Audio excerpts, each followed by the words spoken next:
Hi, I'm Simon James.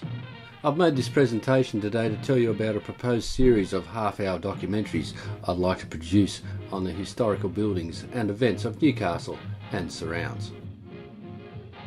The area has a rich history and many opportunities exist for the creation of such a series of documentaries, which, with your help, should amount to commercially viable productions. Some of the locations I propose covering in the productions include Fort Scratchley, Customs House, the Cathedral, Nobby's Lighthouse, Shepherd's Hill gun emplacements and other coastal defence installations, the Obelisk. The production would also feature historical photos, such as some of the ones shown here. Other events may include the Pashabolka grounding,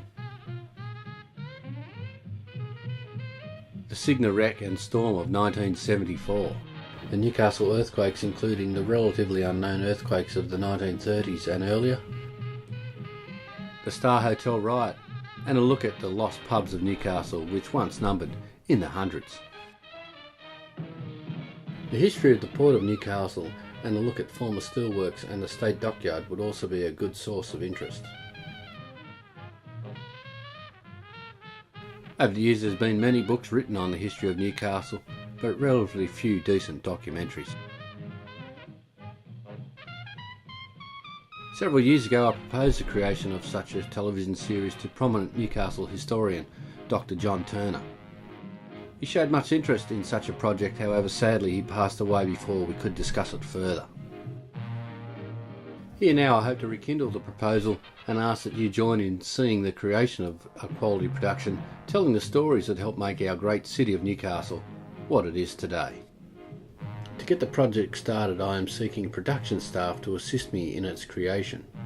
This would include writers and researchers, camera and sound operators, a producer and a presenter. For the purchase of equipment, legal fees and production company creation, I'm seeking $20,000. The targeted client would be the ABC, but NBN or SBS could also be a possibility. Failure to sell the production to television would not prevent revenue from DVD sales. Thank you for your consideration today. Further information is available at newcastlehistory.com.